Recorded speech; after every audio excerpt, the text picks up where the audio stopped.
ট্রিকের সাহায্যে ওয়ার্ড শিখলে আর কোনোদিন সেই ওয়ার্ড ভুলবে না। বিশ্বাস হচ্ছে না? চলো দেখা যাক।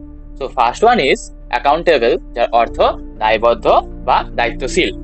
আচ্ছা, এটার কি ট্রিক হতে পারে? দেখো, এটা যদি ভাঙি, অ্যাকাউন্ট প্লাস টেবিল, অ্যাকাউন্ট আর টেবিল দুটোকে ভাগ করতে পারি।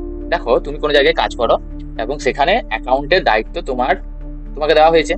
অ্যাকাউন্টটা এনে তোমার টেবিলের উপর রেখে দেওয়া হয়েছে। এবার সেই অ্যাকাউন্টটার দায়িত্ব এবার তোমার দায়বদ্ধতা বা জবাবদিহি তোমাকেই করতে হবে। অ্যাকাউন্ট টেবিল, বুঝতে পেরেছো? অ্যাকাউন্ট তোমার টেবিলের উপর রাখা হয়েছে, তার জন্য তুমি দায়বদ্ধ বা দায়িত্বশীল হয়ে গেছো। নেক্সট ওয়ান ইজ অ্যাকিউমুলেট, যার অর্থ জমা করা বা সঞ্চয় করা। আচ্ছা, এটাকে আমরা কি ট্রিক করতে পারি? দেখো, এক CUMU আছে না, এটাকে আমরা কিউব উচ্চারণ করতে পারি। এক কিউব লেট, এক কিউব লেট। দেখো, একটা কিউব যখন আমরা সলভ করি অনেক টাইম লাগে, একটা প্রত্যেকটা রঙকে জমা করে করে করে করে সলভ করতে হয়। সো এটা ট্রিক কি হবে? একটা কিউব সলভ করতে লেট হয় কারণ তাকে ধীরে ধীরে জমা করতে হয়।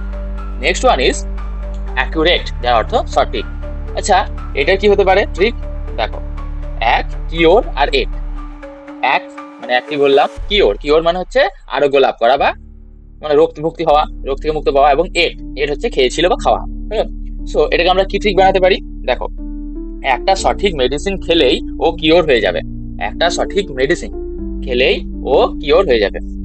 সো সমস্ত কিছুর মধ্যে হয়ে গেল। নেক্সট ওয়ান ইজ, দেখো, অ্যাকিউজ, অ্যাকিউজ অর্থাৎ দোষারোপ করা বা কাউকে দোষ দেওয়া। ঠিক আছে? সো এটা ঠিক কি হতে পারে? দেখো, অ্যাকিউজটা শুনতে অনেকটা এক্সকিউজের মতো লাগছে। সো আমরা এটা ট্রিক বানাতে পারি কি, এক্সকিউজ বা অজুহাত দিস না, না হলে তোকে আমি অ্যাকিউজ করব। মানে ধরো, কেউ এক্সকিউজ দিচ্ছে, কোনো একটা ভুল কাজ করার পর এক্সকিউজ দিচ্ছে, সরি বলছে না। তুমি বলছো তুমি যদি সরি না বলে এক্সকিউজ দিবি তাহলে তোর নামে আমি হয়তো দোষারোপ করবো, মানে কেস করে দেবো, এরকম ব্যাপার। নেক্সট ওয়ান ইজ অ্যাকাস্টমড, যার অর্থ অভ্যস্ত। আচ্ছা, এটা আমরা কিভাবে শিখতে পারি? তার জন্য ট্রিক হচ্ছে এক কাস্টম। এবার দেখো, কাস্টম মানে হচ্ছে প্রথা।